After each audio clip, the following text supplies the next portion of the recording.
સ્વાગત છે। હવે પાણીપુરીની વાત કરવી છે। જી હા, જો તમને પાણીપુરીનો સ્વાદ વહાલો લાગે છે તો પાણીપુરી ખાતા પહેલા સાવધાન રહેજો। અમદાવાદના દ્રશ્યો આપને બતાવવા છે જ્યાં સ્વાદના ચટાકા લેતા રસિકોને પાણીપુરીનો સ્વાદ ભારે પડી શકે છે। પાણીપુરી બનાવતા લોકોને ત્યાં અમદાવાદ મ્યુનિસિપલ કોર્પોરેશને તપાસની કામગીરી હાથ ધરી છે। ફૂડ વિભાગ તપાસ માટે પહોંચ્યું હતું। ફૂડ વિભાગની ટીમે કેલિકો મિલ કમ્પાઉન્ડમાં દરોડા પાડ્યા છે। સ્થળ પર ઠેર ઠેર જોવા મળ્યું ગંદકીનું સામ્રાજ્ય। આ દ્રશ્યો આપ જુઓ કે રીતે ગંદકી ફેલાયેલી છે અને તેની વચ્ચે આ પાણીપુરી બનાવવામાં આવી રહી છે અને આ જ પાણીપુરી કઈ રીતે ચાવથી પાણીપુરી રસિયાઓ ખાતા હોય છે। અત્યંત અખાદ્ય અવસ્થામાં રહેલા બટાકાના જથ્થાનો હાલ તો નાશ કરી દેવામાં આવ્યો છે।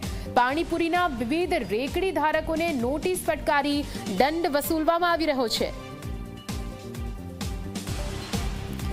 તો આપ જુઓ, આપ અથવા આપના આસપાસ રહેતું કોઈ પણ વ્યક્તિ જો પાણીપુરી ખાતું હોય તો તેને સચેત અને સાવધ થઈ જવાની જરૂર છે, કેમ કે પાણીપુરીની લિજ્જત કેટલી ભારે પડી શકે છે આ દ્રશ્યો પરથી ફલિત થાય છે।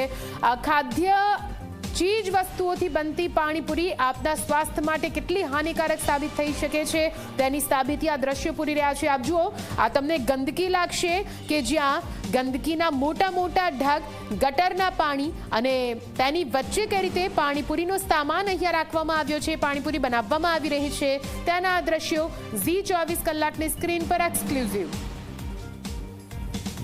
ગાંધીનગરમાં દૂષિત પાણીના કારણે જે ટાઇફોઇડના કેસો વધી રહ્યા છે તેનો પડઘો હવે અમદાવાદમાં પણ પડ્યો છે અને તેને ધ્યાનમાં રાખીને અમદાવાદ મ્યુનિસિપલ કોર્પોરેશનનું ફીડ વિભાગ સક્રિય થયું છે। આપ જોઈ શકો છો કેલિકો મિલ કમ્પાઉન્ડ કે જ્યાં શહેરના મહત્તમ પાણીપુરીના ફેરિયાઓ કે જ્યાં વસવાટ પણ કરે છે અને પાણીપુરી બનાવે પણ છે ત્યાં ચેકિંગ શરૂ કરવામાં આવ્યું છે। આપ જોઈ શકો છો કેવી આ ગીચ જગ્યા છે કે જ્યાં આવી રીતે તાડપત્રીઓ બાંધીને અને તેની નીચે જ પાણીપુરી તૈયાર કરવામાં આવે છે। આ ભઠ્ઠી પણ ચાલી રહી છે અને જે પાણીપુરી બનાવવા માટે તેલ છે તે પણ કેવી કન્ડિશનમાં અહીંયા મૂકવામાં આવ્યું છે। પાછળની તરફ આપ ગંદકી જુઓ કે કશું પણ ઉડીને ક્યારે પણ આ ખાદ્ય સામગ્રીમાં પડી શકે છે।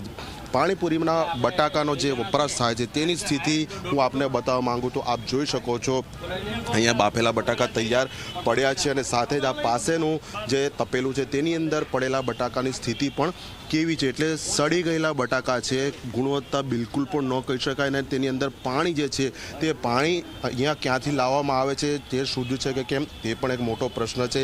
એટલે જે પ્રમાણે લાખો લોકો દૈનિક પાણીપુરીની વિવિધ લારીઓ ઉપર સ્વાદના ચટાકા મેળવે છે, પાણીપુરી ખાવાનો સંતોષ મેળવે છે, પરંતુ કેવી કન્ડિશનમાં આ પાણીપુરી બને છે જો તેઓ આ દ્રશ્ય જોશે તો કદાચ એકવાર ખાતા પહેલાં વિચારશે પણ ખરા। ખાસ કરીને યુવતીઓ અને મહિલાઓ પાણીપુરી પાછળ જે રીતે ક્રેઝી થાય છે તેમને આ જોવા જેવું છે। આપ જોઈ શકો છો જો આ જે બટાકા છે તેની સ્થિતિ આપ જોઈ શકો છો કેવા પ્રકારના બટાકા છે।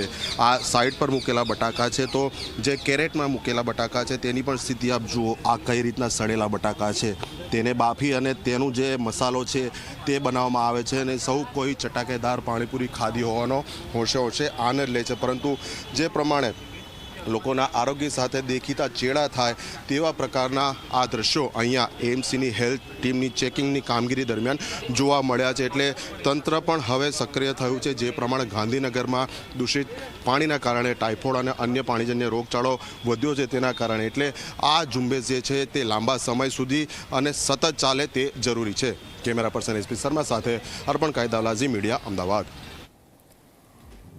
તો ચાઉથી પાણીપુરી ખાતા તમામ લોકો માટે ચિંતાજનક આ સમાચાર છે। તમે જે પાણીપુરી ખાઈ રહ્યા છો તે કેવી હાલતમાં બની રહી છે તેના આ દ્રશ્યો છે। ફરી એકવાર દરોડા પાડવામાં આવ્યા અને તેમાંથી આ ચિંતાજનક દ્રશ્યો।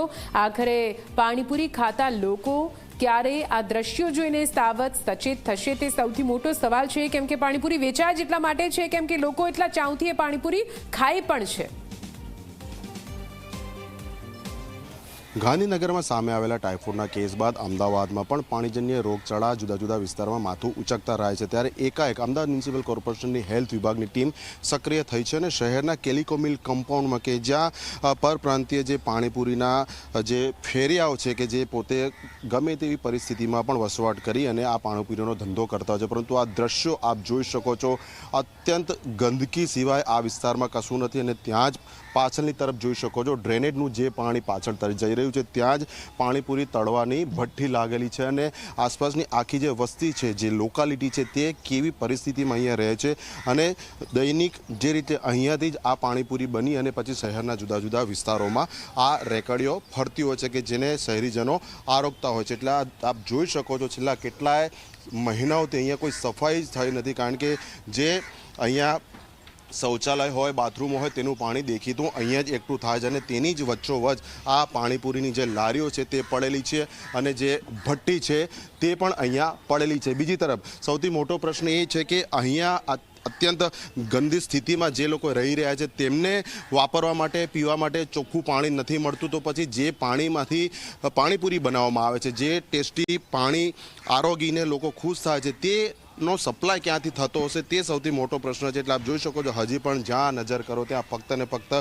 ગંદકી જ છે ને ગંદકી સિવાય કશું જ નથી પાછળની તરફ આપ જોઈ શકો છો કે કેવા મકાનોમાં તેઓ રહી રહ્યા છે કેમેરા પર્સનને કહીશ આ તરફ મારી પાસે આવે જે પાણીનો પુરવઠો આવે છે જે રો વોટર જેને કહી શકાય તે ક્યાંથી આવે છે તો ત્યાંના દ્રશ્યો પણ હું આપને બતાવીશ આપ જોઈ શકો છો અહીંયા આ રીતસરની પાઇપ નાખેલી છે અને પાઇપની નીચે આપ જોઈ શકો છો કેવા પ્રકારનું અત્યંત દૂષિત પાણી એકઠું થયેલું છે એટલે અહીંયા ફક્ત આ વાલ ખોલવાનો હોય છે અહીંયાથી જે પાણી આવતું હોય છે તેનો જ ઉપયોગ પાણીપુરી બનાવવામાં તેનું પાણી બનાવવામાં થાય છે એટલે જ્યારે ટેસ્ટફુલ પાણીપુરી ખાય છે ત્યારે વાલી લાગે છે પરંતુ પાછળથી જ્યારે તેના કારણે જે વિવિધ બીમારીઓ થાય છે જે પાણીજન્ય રોગચાળામાં લોકો સપડાય છે તો આ દ્રશ્યો જ લોકો માટે એક સૌથી મોટી ચેતવણી છે કે તમે હોશે હોશે નાના બાળકો સહિત જે લોકો પાણીપુરી આરોગે છે તે પૂર્વે ચકાસો કે તે કેવી કન્ડિશનમાં કેવી સ્થિતિમાં બને છે કેમેરા પર્સન એસપી શર્મા સાથે અર્પણ કાયદાવાલા ઝી મીડિયા અમદાવાદ